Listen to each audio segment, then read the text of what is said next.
una colonia. Es lo que había que decir, es que había que romper esa falsa dicotomía y hacer un proyecto político que funcionara, principalmente adoptando la manera que adoptara, pero que funcionara.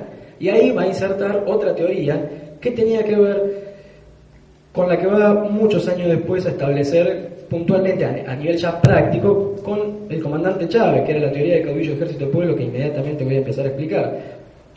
Volviendo al tema de por qué darle a las Fuerzas Armadas la capacidad operativa,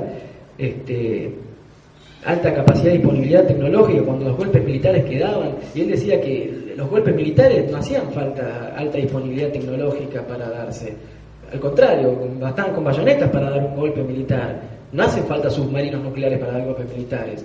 No es cierto que un ejército con alta disponibilidad tecnológica es más golpista que un ejército con menor disponibilidad tecnológica.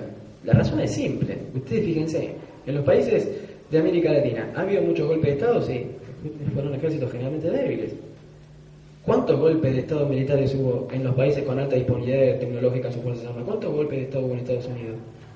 ¿Cuántos golpes de Estado hubo en Inglaterra? ¿Cuántos golpes de Estado hubo en Alemania? No es cierto que mayor capacidad tecnológica influya en la cantidad de golpes de Estado. La práctica demuestra, y digo esto porque hay una corriente de pensamiento que sí lo demuestra. Ebre de Bonafini, pongamos por caso.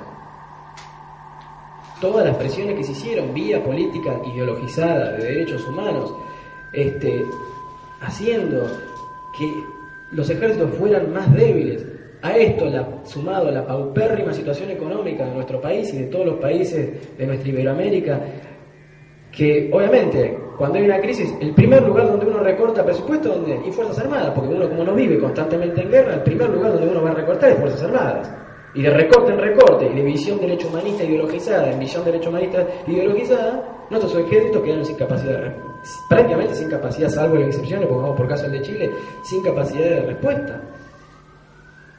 Bueno, Norberto Cerezuela decía que justamente lo que puede hacer las Fuerzas Armadas es, en colaboración con el ámbito civil a nivel desarrollo tecnológico, podía producir armamento de investigación tecnológica, desarrollo de prototipos, exportación, cooperación tecnológica.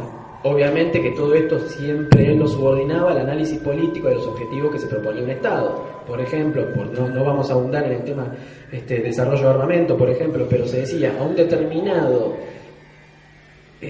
campo de batalla, un determinado armamento.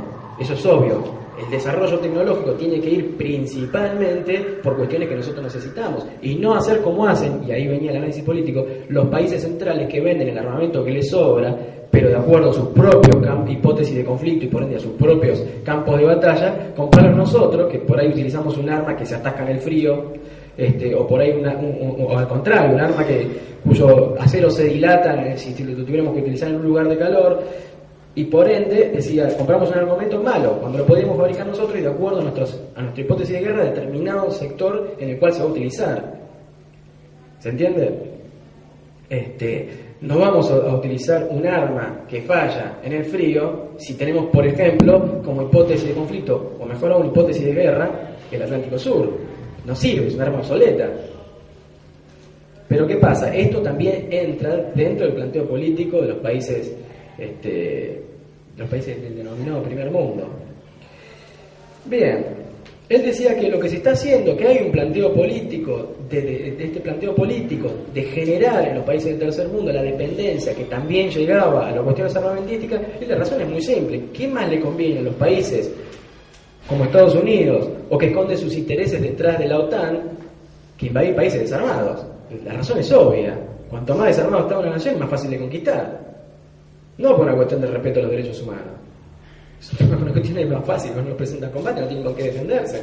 ¿Con qué nos defenderíamos hoy cuando se acaba de firmar un recorte presupuestario, por ejemplo, del 20%? Hace unos días, cuando el informe de los oficiales de las Fuerzas Armadas dijeron que un recorte de 10% anularía la capacidad operativa de las Fuerzas Armadas.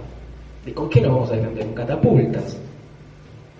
¿Por qué decía que la parte práctica de la relación también Fuerzas Armadas y sociedad la llevaría al caso de Chávez? Simple, Chávez es un militar que llega con un ejército detrás que lo sostiene y principalmente con los boinas rojas, con los paracaidistas, y él vería en eso una especie de completamiento de su teoría acerca de la relación que pueden tener a nivel político la incidencia de las Fuerzas Armadas a la obra de un país. No para ser un gobierno militarista, idea que estaba muy alejada de la mente de Norberto Ceresole, no para establecer una dictadura, tampoco tenía nada que ver, sino como una alternativa para evitar el sistema de democracia liberal que se pasa, que monopoliza su representación a través de los partidos políticos, negando toda otra realidad que se basa en el orden natural, las organizaciones que se basan en el orden natural. O sea, el sistema de partidos lo que hace es monopolizar, de ahí la palabra partidocracia, el poder político a nivel de representación política, negando, por ejemplo, aquellas organizaciones que nacen naturalmente de las necesidades de la comunidad, como por ejemplo los sindicatos, como por ejemplo sus fuerzas armadas, como por ejemplo su universidad, como por ejemplo sus empresarios, que son organizaciones que nacen naturalmente, vienen del orden natural, de ahí viene el orden natural. No vamos a profundizar eso porque si no terminamos más. Pero él veía un tipo como alternativa, porque claro, la pregunta es, está bien, bárbaro, ¿no querés dictaduras militares? ¿No querés democracia liberal? ¿Qué querés? La pregunta es algo, y siempre una cosa que caracterizó a Ceresole es que siempre daba alguna propuesta, algún proyecto. Sus libros, la gran mayoría, si hay una cosa que llama, es que no hacía solamente análisis crítico, además proponía cosas. Algunos de sus libros son directamente estudios para proponer, para producir, para generar trabajo. Él decía, bueno, en el caso de Venezuela sería un caso particular. El ejército, a través de la figura de una persona concreta, se hace cargo del poder político, no para establecer una dictadura militar, sino para hacer una especie de conducción de un proceso político, que el tiempo dirá cómo a nivel orgánico se va a ir estructurando, pero que evidentemente va a ser conducido en su nivel intermedio por esas Fuerzas Armadas y encabezado por la figura de un caudillo que tiene una legitimación popular. Y acá vienen dos cuestiones muy importantes. Siguiendo una idea que tomaría, dos ideas que tomaría de ese genial pensador alemán que se llamó Carl Schmitt, otro pensador, si se quiere, maldito del sistema, aunque hoy es tan bueno Carl Schmitt que hasta muchos Contreras lo han tomado, porque realmente como jurista fue extraordinario. Lo que hayan leído algo de Carl Schmitt realmente fue extraordinario. Siguiendo dos ideas, concretamente la diferenciación entre legalidad y legitimidad que hacía Carl Schmitt y legitimación vía aclamatio, Norberto Ceresole va a decir que puede haber un tipo de legitimidad que diferenciaba de la legalidad, porque son dos cosas distintas. Legalidad es aquella cosa que determina las leyes, pero legitimidad es la aceptación voluntaria que se hacía de un orden o de un hecho constituido. No es lo mismo que yo cumpla, que una persona, pongamos por caso el presidente X, no vamos a hacer nombres, que el presidente X sea legalmente presidente de un Estado. Cosa muy distinta es que tenga la legitimidad de su pueblo, es decir, la adhesión voluntaria y manifiesta, y además siendo pública, de una figura. ¿Se entiende la idea, Cerrete? Hay una cuestión muy distinta entre la legalidad que nace de las urnas, decía Carl Schmitt, donde es una persona, no es la voluntad del pueblo, decía Carl Schmitt, una persona con un voto en la mano en un cuarto oscuro. Eso es legalidad.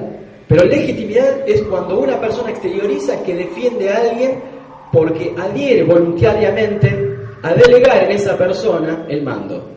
Una manifestación popular, por ejemplo, es una manifestación de legitimidad de aquello a lo que se va. Digo una manifestación popular y no el clientelismo político, ciertamente.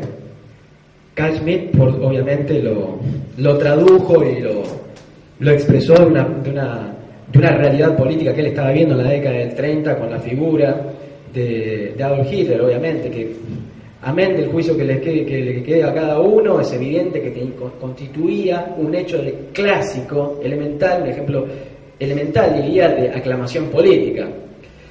Norberto Cerezo ponía como un ejemplo claro de movilización voluntaria para la legitimación vía aclamatio el 17 de octubre. De hecho, él decía, es de manual eso. Si quieren ver lo que es el aclamatio y la legitimación vía aclamatio, el 17 de octubre es de manual, decía.